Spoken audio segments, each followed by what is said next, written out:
인사하겠습니다. 주님의 은혜로 강건하기를 축복합니다. 인사하겠습니다. 네. 자, 이제 오늘 주시는 하나님 말씀 같이 볼게요. 오늘 주신 하나님 말씀은 마가복음 1장 9절로 11절입니다. 마가복음 1장 9절로 11절. 우리 한 목소리로 하나님 말씀을 받들어 읽겠습니다. 주보를 보시고 또 성경을 펼치시고 마가복음 1장 9절로 11절 함께요. 시작.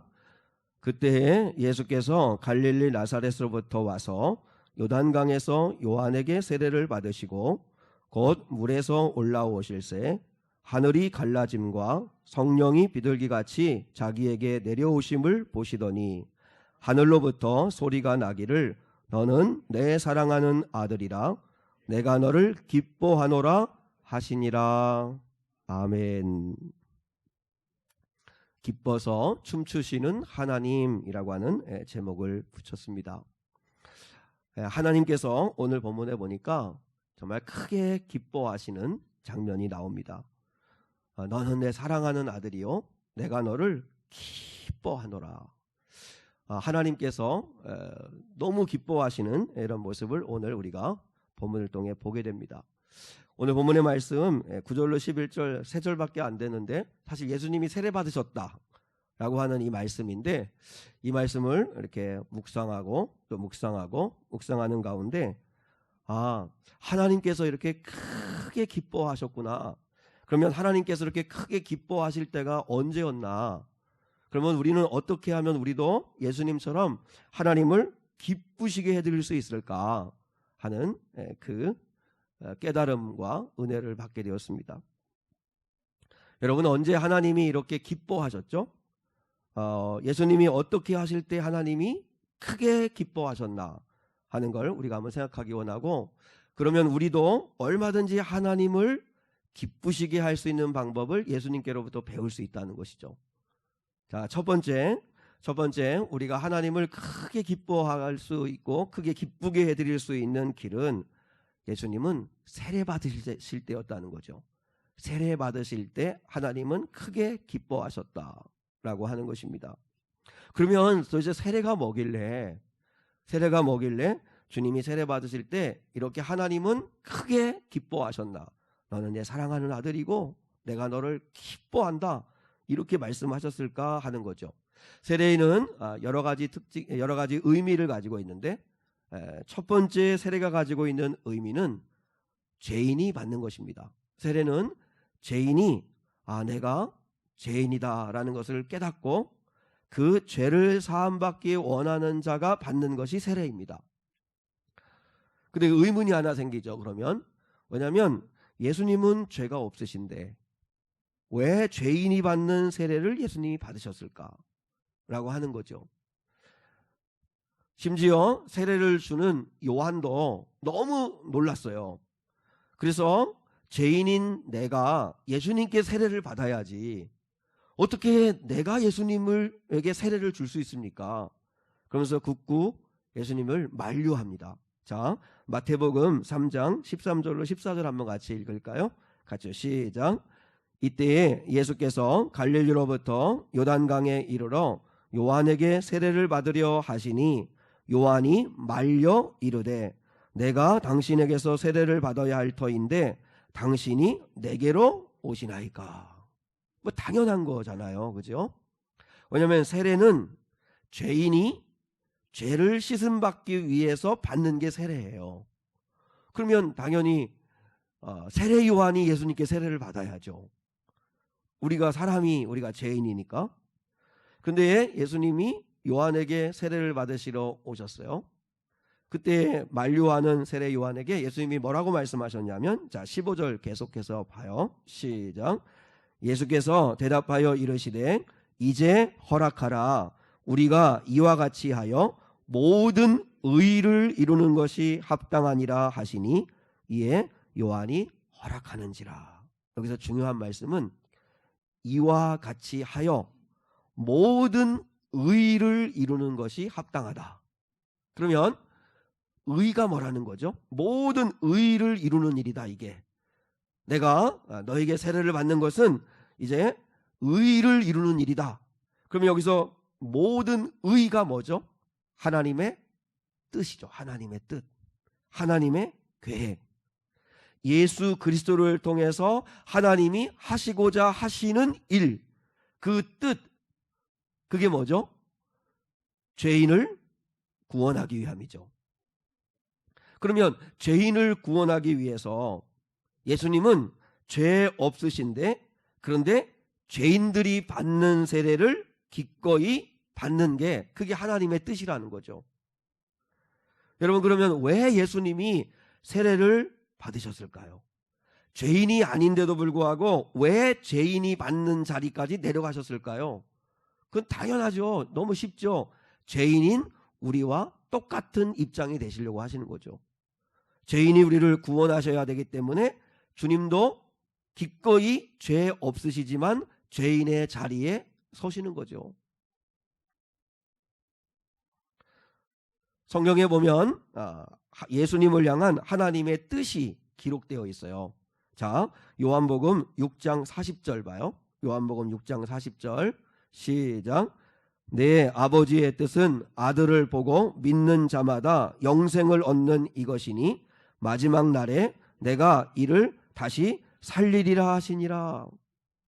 내 아버지의 뜻은 아들을 보고 믿는 자마다 영생을 얻게 하는 것이니 마지막 날에 내가 너희를 다시 살리리라. 이게 하나님 아버지의 뜻이라는 거예요. 예수를 믿고 예수를 보고 믿는 자만이 영원한 생명을 얻는다는 것입니다. 또 갈라디아서 1장 4절에선 이렇게 말씀합니다. 시작. 그리스도께서 하나님 곧 우리 아버지의 뜻을 따라 이 악한 세대에서 우리를 건지시려고 우리 죄를 대속하기 위하여 자기 몸을 주셨으니. 왜 예수님이 죄인의 자리에 서세요? 왜 죄인의 몸을 입고 이 땅에 오셨어요? 이유는 바로 그게 아버지의 뜻이에요. 우리를 건지시고 우리 죄를 씻기 위하여 주님이 당신이 죄인의 몸을 입고 이 땅에 오셨고 당신의 죄의 몸을 우리에게 주셨다라고 말씀하시는 거죠. 그래서 예수님은 죄 없으시지만 죄인들이 받는 세례의 자리까지 내려가신 거예요.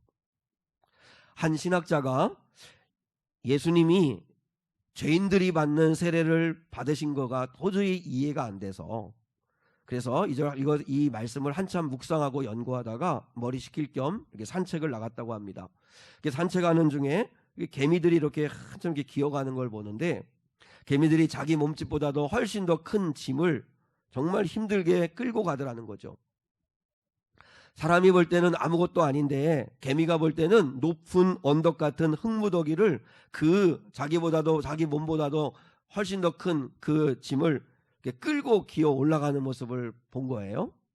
그래서 이 신학자가 좀 도와주고 싶은 마음에 그래서 이 흙무더기를 이렇게 흩어서 치워버렸어요. 그랬더니 개미들이 난리가 난 줄 알고 혼비백산해 가지고 그 먹이도 다 버리고 그냥 주량랑을 치고 도망을 가버린 거예요. 그러니까 도와주려고 했는데 오히려 개미에게 큰 해를 끼친 거예요. 그러니까 그 개미들이 살아가는 생태계가 있고 원리가 있고 다 살아가는 삶의 방식이 있는데 사람이 그것을 도와준다고는 사람 입장에서는 했지만 개미 입장에서 볼 때는 이게 엄청난 재앙이 된 거죠. 그때 이 신학자가 깨달았다는 거예요. 개미를 도와주려면 그러면 개미가 되어가지고 함께 동거동락하면서 살아가는 게 그게 최선이겠구나.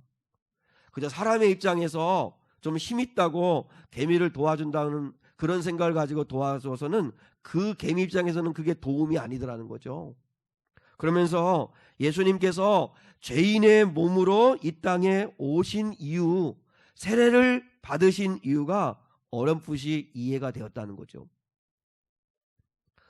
읽을 때마다 예수 그리스도의 사랑이 이렇게 잘 표현된 구약의 말씀은 없습니다. 이사야 53장 4절로 6절입니다.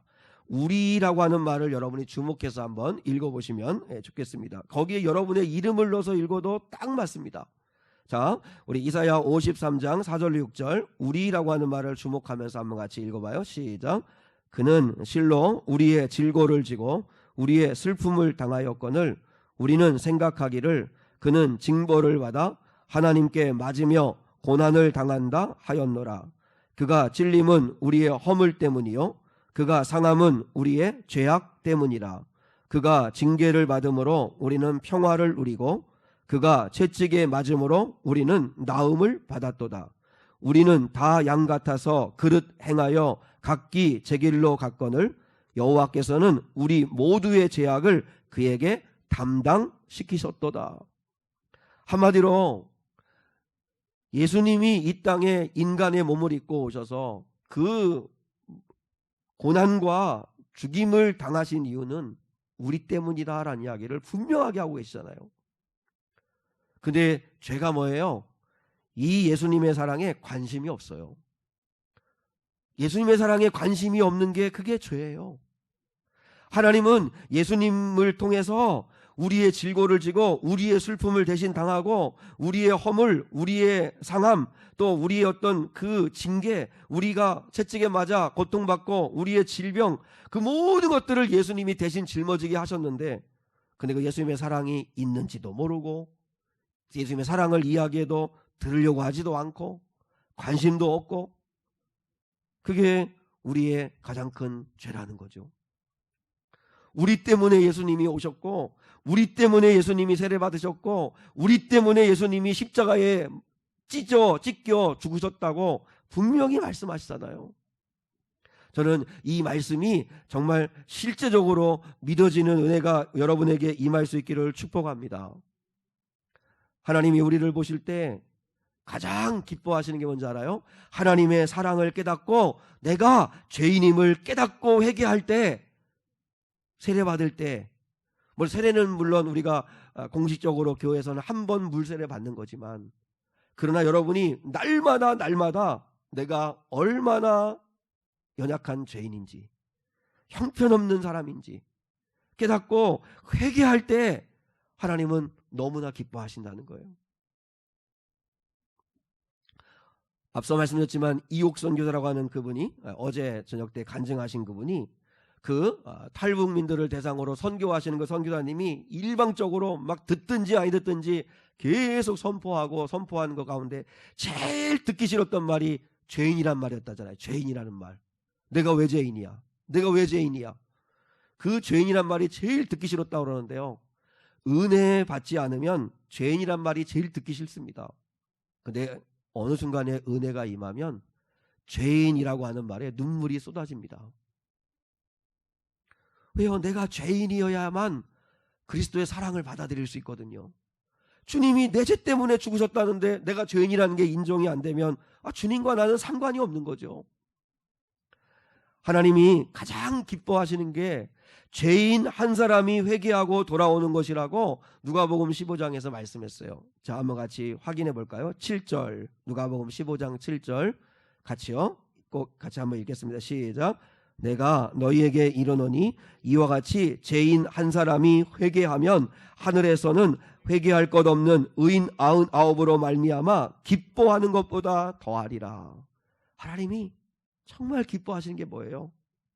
죄인 한 사람이 회개하고 돌아오면, 그러면 하나님은 너무 기뻐하신다는 거예요. 우리가 전도해야 되는 이유, 내가 회개해야 되는 이유, 이게 바로 하나님이 가장 기뻐하신 일.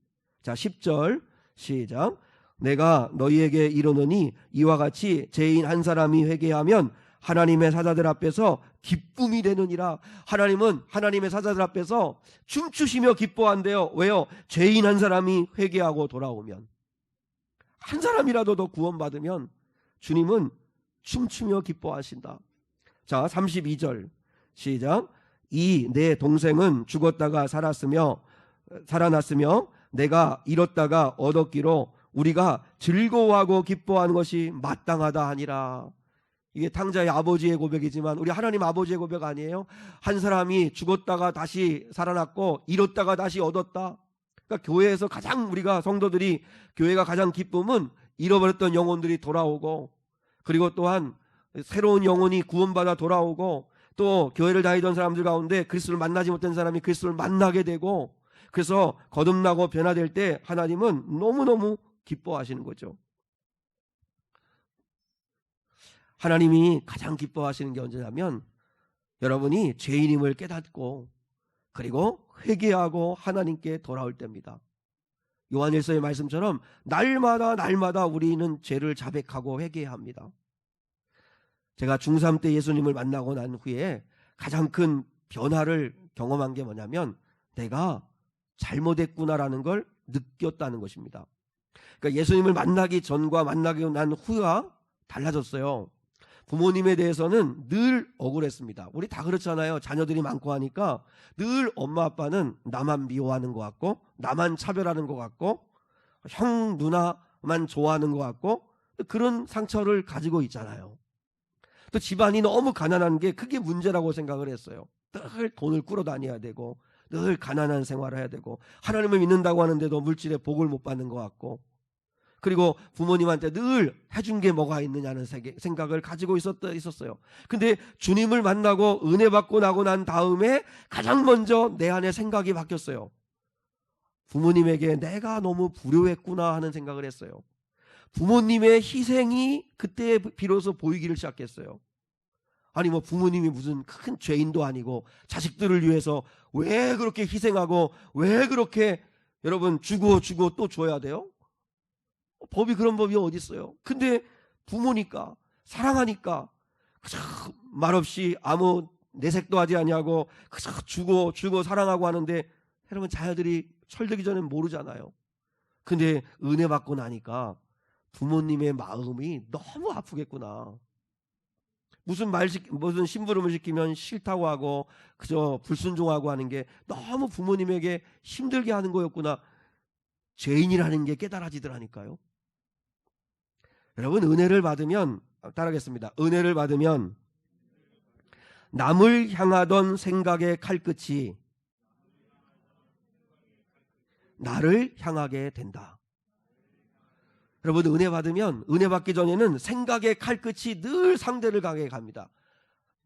그 사람이 문제고 부모가 문제고 남편이 문제고 아내가 문제고 늘 칼끝이 다른 사람에게로 향해요. 근데 은혜를 받으면 그 생각의 칼끝이 나를 향해요. 내가 문제였구나. 내가 부족했구나. 내가 한 번도 이해하지 못했구나. 부부관계에서도요. 늘 억울한 마음, 화가 나는 마음. 근데 은혜를 받고 나면 그러면 상대에 대하여 미안한 마음, 불쌍한 마음, 이해하는 마음이 들어요. 그런 마음이 들어요. 그래서 회개하게 돼요. 관계 갈등이 생길 때도 생각의 칼끝이 상대방을 향할 때는 화가 나고 열받고 탓하게 되고 원망스럽고, 근데 은혜가 임하면 나에게도 문제가 있구나. 나도 잘못이 있구나. 손바닥이 마주쳐야 소리가 나듯이 상대방의 문제만은 아니었구나. 하나님과의 관계에서도 마찬가지입니다. 은혜 받으면 그러면 감사하게 됩니다. 주님이 돌아오라 애타게 부르시는 주님의 음성이 들립니다. 나는 우상한 성도에게 은혜가 임할 수 있기를 원합니다. 너무 고집스럽게 게으르게 여러분 주님의 마음을 외면하지 마시고, 주님이 가장 기뻐하시는 것은 내가 죄인임을 깨닫고 내가 가정에 문제가 생기고 어려운 문제가 생기고 어떤 결정을 해야 되고 할 때 내가 하나님 앞에 먼저 나가서 하나님 앞에 기도해야겠구나. 하나님 앞에 은혜 구해야 되겠구나. 그래서 돌이키고 아버지 앞에 나와서 회개하고 은혜 구할 때 하나님의 가장 기뻐하시고, 그리고 하나님은 너무너무나 즐거워하신다는 거죠. 너는 내 사랑하는 아들이고 내가 너를 기뻐한다 말씀하시는 거죠.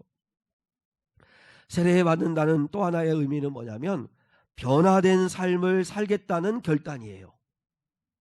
세례받는 것은, 여러분 세례받는 사람은 반드시 이전과 이후의 삶이 달라져야 합니다. 교회에서 목사님에게 서약하고 또 이제 교회 회중들 성도들 앞에서도 여러분 세례를 받지만, 그러나 우리의 문제가 뭐죠? 세례를 받았다고 하지만 예전과 다를 바가 없이 그냥 아무 변화 없이 그냥 살아가는 거죠. 그때부터는 이제 의지를 가지고 노력도 해야 돼요. 이전과는 내가 다른 삶을 살겠다는 결단을 해야 돼요. 요한복음 5장에 보면 베데스다의 언목가에서 수많은 환자들이 누워 있잖아요. 예수님이 거기 오셨어요. 베데스다 연못가에 오셨는데 예수님이 누구를 주목하셨냐면 38년 동안 몸져 누워있는 환자를 보셨어요. 38년을 누워 있었으니 여러분 얼마나 그 모습이 비참하겠습니까? 주님이 네가 낫고자 하느냐 이렇게 물었어요. 그러니까 이 사람이 그동안 쌓여있던 원망과 불평이 확 쏟아나옵니다. 주여, 나를 도와주는 사람이 한 사람도 없습니다. 원망이, 불평이 쏟아나온 거죠. 그때 주님이 원망하는 그에게 이렇게 말씀하십니다. 일어나 내 자리를 들고 걸어가라. 그 사람이 곧 나아서 자리를 들고 걸어가니라. 아멘. 놀라운 치유의 은혜가 임했어요. 근데 여기서 여러분 주목할 말씀이 하나 있어요. 보통 보면 38년 동안 누워있던 그에게 정말 단번에 재활치료 과정도 없이 이렇게 걸을 수 있는 건 진짜 하나님의 치유하시는 은혜죠. 근데 하나님이 네가 일어나 걸어가라 이러면 되잖아요. 일어나 걸어가라 그러면 되는데 주님이 거기에 한마디를 더 하셨어요. 내 자리를 들고 걸어가라 그랬어요. 내 자리를 들고 걸어가라. 네 자리를 들고라고 하는 이 말은 네가 누워있던 자리를 정돈하고 들고 가라는 거예요. 생각해봐요. 38년 동안 누워 있었던 자리면 얼마나 더럽겠어요. 누가 뭐 매일 이렇게 침대 시트를 바꿔주는 것도 아니고 빨래해주는 것도 아니고 자기를 도와준 사람이 한 사람도 없다고 하니까 자기가 누워 있었던 38년 동안 누워있던 그 자리는 썩고 악취가 나고 곰팡이가 피고 정말 이건 그냥 버려버려야 할 쓰레기 아닙니까? 근데 주님은 네 자리를 정돈하여 들고 가라는 거예요. 들고 가라. 그게 무엇을 의미하는 걸까요? 네 자리를 들고라고 하는 이 원어의 의미는 뭐냐면 이것을 우리에게 적용하면 신앙생활은 삶이 정돈되는 것이라는 것입니다. 죄로 뒤엉킨 사람이 예수님을 영접하고 죄를 끊어버리고 삶이 정돈되는 것입니다. 음란했던 사람, 늘 음담패설하고 늘 세상의 것에 욕심내고 탐했던 사람이 죄로 뒤죽박죽이었던 사람이 죄를 끊어버리고 삶이 정돈되는 거. 또 관계가 깨지고 뒤틀린 사람이 관계가 정돈되는 거. 그게 신앙생활입니다. 신앙생활은 걱정, 근심, 염려, 두려움 속에서 혼란스럽게 살던 사람이 이 걱정, 저 걱정, 그러니까 만 가지 생각이 막 들던 사람인데 사람이 평안해지면서 오직 하나님께로만 삶이 집중되어지는, 정돈되어지는 삶을 살게 되는 것. 여러분, 왜 예수님이 38년 된 그 환자에게 네 자리를 정돈하라고 말씀하셨을까요? 삶이 정돈되지 않으면 어떻게 될까요? 한번 생각해 보세요. 병고침은 받았는데 이 사람이 삶이 정돈되지 않으면 그 건강 가지고 뭘 하겠어요? 죄 짓지 않겠어요?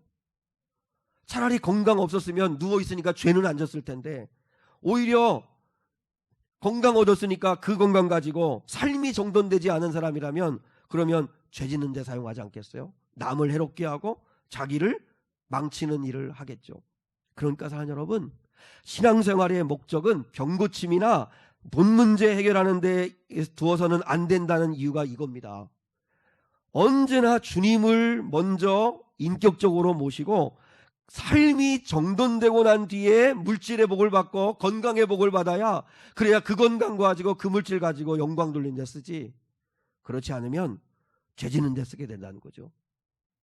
10명의 문둥병 환자들이 주여 우리를 불쌍히 여기소서 가라, 내 재상들에게 내 몸을 보이라 10명의 문둥병자들을 치유해 줬어요. 근데 10명이 치유받았는데 한 사람이 주님께 돌아와서 무릎을 꿇고 감사했어요. 그때 예수님이 9을 찾으셨어요. 9은 어디 있느냐? 왜 예수님이 9을 찾으셨을까요? 그들은 병은 고침 받았어요. 병 고침은 받았는데 예수님을 인격적으로 만나지 않았어요. 삶이 정돈되지 않았어요. 그러니까 여전히 그 건강, 치유된 건강 가지고 자기가 자기 인생의 주인 되어 가지고 자기 하고 싶은 대로 마음대로 살 거예요.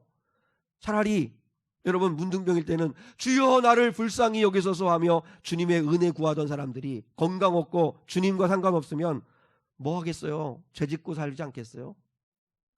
그러니 그 건강이 오히려 독이 되는 거 아니겠어요?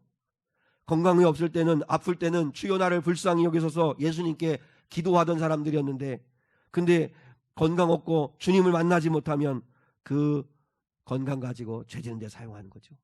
그래서 예수님이 먼저 네 삶을 정돈하라. 자녀 구원의 가장 지름길이 무엇일까요? 예수님을 믿는 부모들의 삶이 변화되는 거예요. 자녀들은 부모님이 어떻게 예수님을 믿는가를 보고 있습니다. 우리는 세례받았습니다. 세례받고 난 다음에 우리 삶이 변화될 때 하나님은 가장 기뻐하십니다. 삶이 정돈될 때. 세례는 받고 구원받았다고 하면서 삶은 전혀 정돈되지 아니하고 여전히 자기 인생 자기가 주인인 양, 자기 마음대로, 자기 감정대로, 자기 하고 싶은 대로 그렇게 살아간다면 주님이 뭘 기뻐하시겠어요? 그런데 예수님이 세례 받으실 때 너는 내 사랑하는 자다, 내가 너를 기뻐하노라 말씀하신 건 바로 우리가 세례 받을 때 우리의 삶이 정돈되어질 때 주님이 기뻐하시는 것과 똑같이 하나님이 우리를 그렇게 기뻐하실 거라는 거죠. 사랑하는 여러분, 세례가 가지고 있는 의미는 죄인이 회개하고 주님께로 돌아올 때, 그리고 삶의 정돈될 때, 그때 그 의미로 세례를 받는 것처럼 예수님이 세례 받을 때 기뻐하신 것처럼 우리도 그런 참된 세례자 받은 자의 삶이 될 수 있으면 좋겠습니다. 그리고 하나 더, 하나님이 정말 기뻐하신 때는 순종의 길을 갈 때였습니다. 순종의 길을 갈 때. 자, 예수님이 가지고 있는 세례의 또 하나의 의미가 있다면 예수님이 받으신 세례는 메시아 선포식이었습니다. 이제 그 세례를 받음과 동시에 이제는 공생애를 시작하시는 선포식이었습니다. 그래서 삼위일체 하나님이 총출동을 하십니다. 자, 우리 본문 10절과 11절 같이 한번 읽겠습니다. 시작. 곧 물에서 올라오실새 하늘이 갈라짐과 성령이 비둘기같이 자기에게 내려오심을 보시더니 하늘로부터 소리가 나기를 너는 내 사랑하는 아들이라 내가 너를 기뻐하노라 하시니라. 정말 아름답고 황홀한 장면이죠. 예수님이 하나님의 뜻에 순종하여 십자가의 길, 구원의 길, 이제 공생의 사역을 시작하시기 위하여 죄인의 자리에 서셔서 세례를 받으시자 성령님은 비둘기 같은 모습으로 예수님 위에 임하셨죠. 그리고 하나님은 크게 기뻐하시며 이렇게 말씀하셨죠. 너는 내 사랑하는 아들이라 내가 너를 기뻐하노라. 삼위일체 하나님이 총출동하셨어요. 예수님은 세례 받으시고 성령이 비둘기 같은 모양으로 임하시고 하나님은 말씀하시고.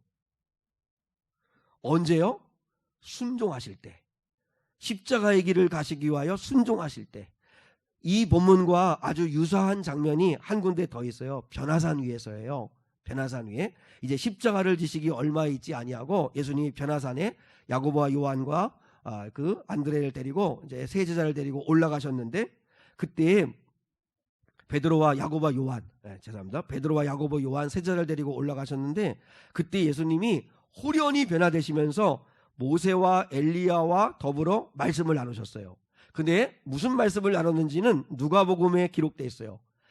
예루살렘에 올라가셔서 별세할 것을 세 사람이 모여서 이야기 나누신 거예요. 그러니까 모세와 엘리야가 아마 하나님의 뜻을 가지고 와서 예수님과 함께 이야기를 하신 거겠죠. 예루살렘에 올라가서 별세하실 것을 말씀하셨어요. 그래서 그 놀라운 광경을 제자들이 보고 말문이 막혀 할 그때에 마태복음 17장 5절에서 이렇게 말씀하세요. 자, 같이 한번 읽어봐요. 시작. 말할 때에 호련히 빛난 구름이 그들을 덮으며 구름 속에서 소리가 나서 이르시되 이는 내 사랑하는 아들이요 내 기뻐하는 자니 너희는 그의 말을 들으라 하시는지라. 이때에도 여러분, 하나님은 예수님을 가리켜서 뭐라 말씀하세요? 내 사랑하는 아들이요 내 기뻐하는 자다, 이렇게 말씀하였죠. 언제 이렇게 말씀하신 거예요? 언제 하나님이 기뻐하신 거예요? 바로 변화산에서, 그러니까 조금 있으면 예루살렘으로 가셔서 별세하실 그 길을, 순종의 길을 가시려고 할 때, 보세요. 하나님이 예수님을 사랑하신다고, 내가 너를 너무 기뻐한다고 말씀하실 때는 하나같이 하나님의 뜻에 순종하실 때였다는 것을 기억하셔야 합니다. 공생애를 시작할 때, 인류의 죄를 짊어지고 십자가를 지시기 위하여 예루살렘으로 올라가실 때, 그때 그 순종의 길을 가려고 하실 때 하나님은 매우 크게 기뻐하셨다는 거죠. 그러면 우리도 마찬가지입니다. 우리 삶에 언제 성령님이 임하시는 줄 아십니까? 우리가 순종할 때. 하나님이 언제 가장 우리를 기뻐하실까요? 우리가 힘들지만 어렵지만 순종할 때. 순종은 한 번도 쉬운 적이 없습니다. 순종은 항상 어렵습니다. 항상 어려운 환경입니다. 그럼에도 불구하고 순종할 때 삼위일체 하나님이 총출동하시는 거예요. 하나님은 너무 기뻐하시는 거예요.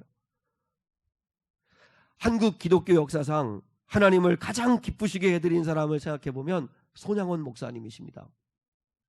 여수 순천 반란 사건 때 두 아들, 동인 동신 두 아들을 잃었습니다. 살해당했습니다. 그 두 아들을 죽인 원수가 사형 선고를 받자 그를 위해서 탄원운동을 벌인 게 손양원 목사님입니다. 그래서 결국은 그 두 아들을 죽인 살인범을 살려내서 양자로 삼았죠. 그래서 과연 사랑의 원자탄이라고 하는 별명을 가지셨습니다. 지금도 여러 전남 여수에 가면 그분의 유품이 전시되어 있습니다. 근데 그 유품 가운데 상당히 독특한 헌금 봉투 하나가 전시되어 있어요. 그 헌금 봉투에는 이런 글귀가 쓰여 있습니다. 두 아들의 순교를 감사하며 1만 원 손양원 이렇게 써 있어요.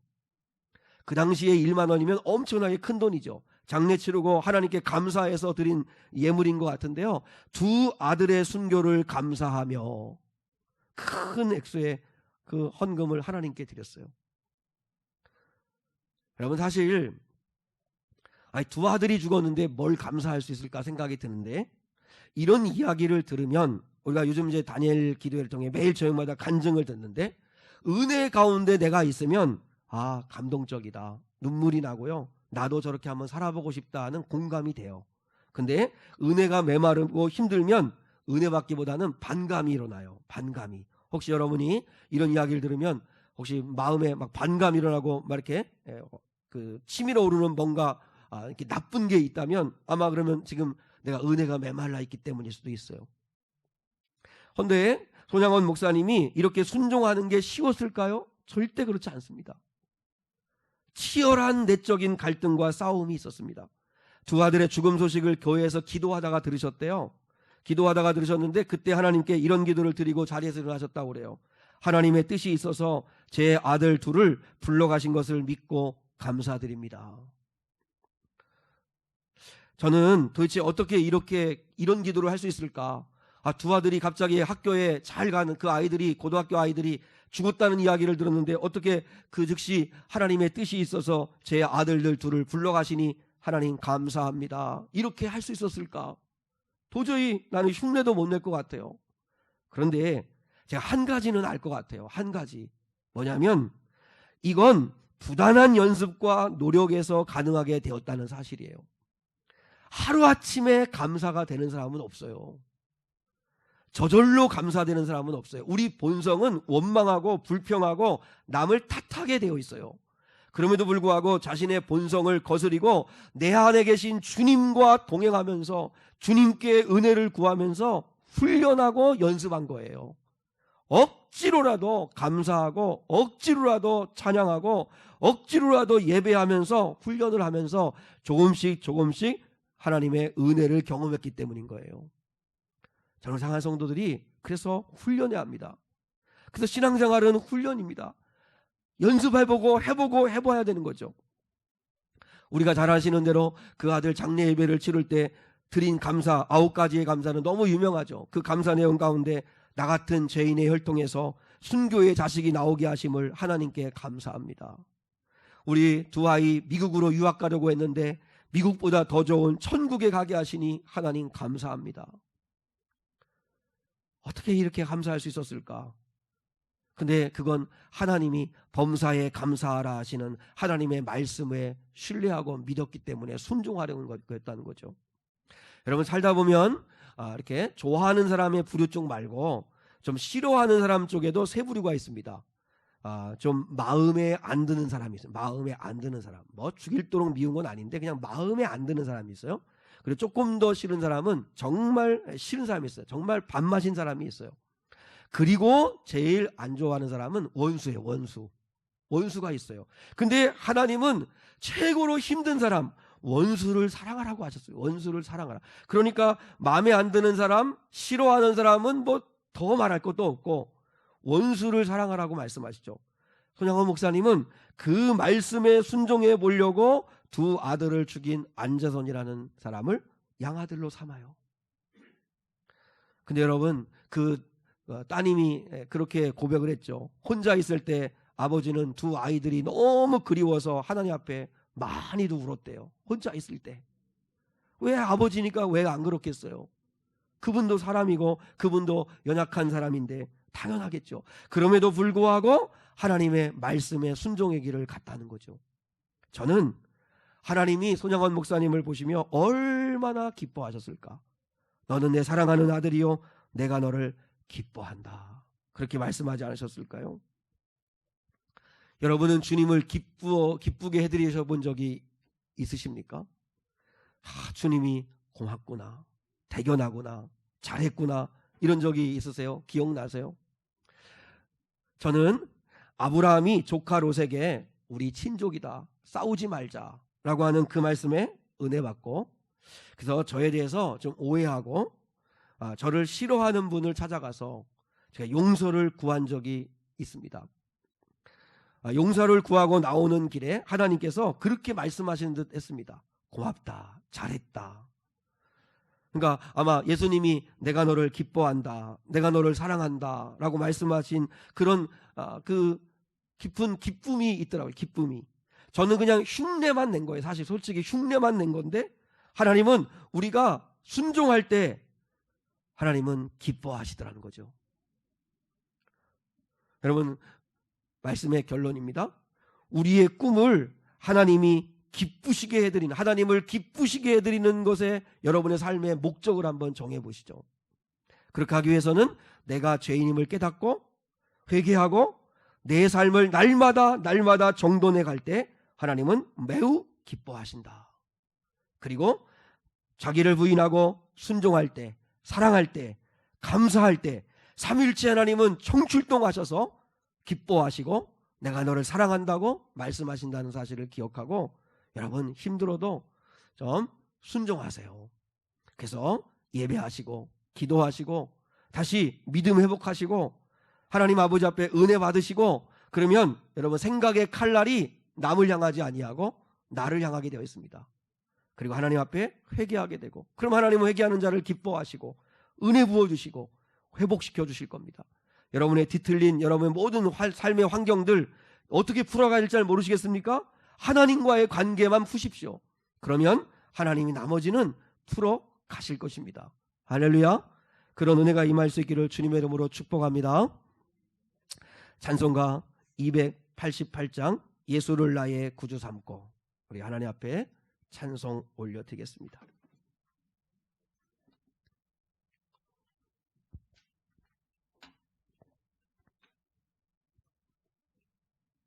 1절과 3절 드리겠습니다.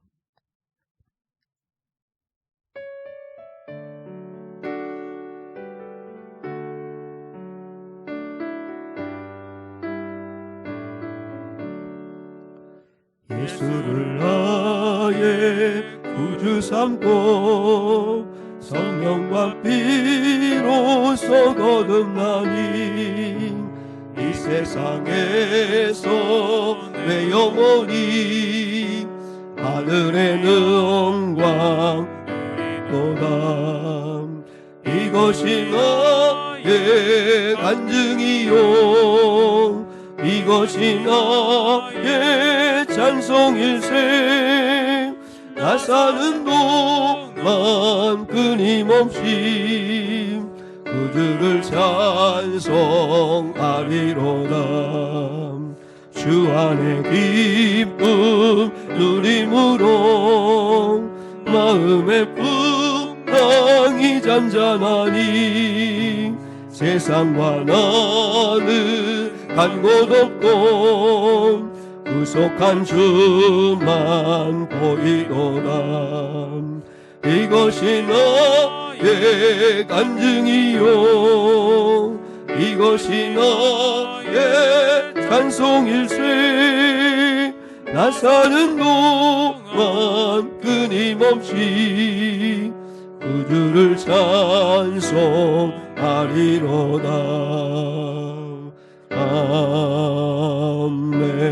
아멘. 사랑이 많으신 아버지 하나님, 예수님께서 친히 세례를 받으실 때 하나님은 너무 기뻐하셨습니다. 저희도 내가 죄인임을 깨닫고 죄를 사함받기 위하여 회개할 때, 또한 내 삶을 정돈할 때 하나님은 매우 기뻐하실 줄 믿습니다. 또한 내가 하나님의 말씀에 힘들지만 어렵지만 그럼에도 불구하고 은혜 구하며 순종의 길을 갈 때 하나님은 기뻐하실 줄 믿습니다. 거룩하시고 자비하신 아버지 하나님, 우리의 삶의 인생의 목적도 하나님을 기쁘시게 하는 데 두고 살아갈 수 있도록 저희에게 은혜를 내려 주시옵소서. 하나님께서 우리의 삶을 보시고 춤추시듯 기뻐하시는 삶이 될 수 있도록 하나님 우리에게 은혜를 내려 주시옵소서. 이제 하나님 앞에 순종의 길을 걸어가게 하옵소서. 게으르고 불순종하고 뒤로 밀었던 마음들을 쏟아놓고 하나님을 붙들게 하옵소서. 주님의 치유와 회복의 은혜를 경험하게 하옵소서. 아버지께서 역사하여 주시옵소서. 감사하옵고 특별히 아버지 앞에 나올 때 귀한 예물 가지고 나와 드린 손길마다 복 주시고, 하나님 물질에도 우선순위를 정하고 하나님 앞에 온전히 봉헌함으로 하나님의 은혜 받고 물질의 복을 받는 자들 되게 하옵소서. 하나님께서 축복하시고 일백을 나온 성도들을 귀히 여겨주시기를 사모하며 사랑 많으신 예수 그리스도의 이름 받들어 기도드리오며, 지금은 우리 주 예수 그리스도의 은혜와 하나님 아버지의 극진하신 사랑과 성령 하나님의 함께하심이 하나님을 기쁘시게 하는 삶을 살기 원하여 결단하고 돌아가는 사랑하는 성도들 위에 이제로부터 영원까지 함께 하시기를 간절히 축원하옵나이다. 아멘.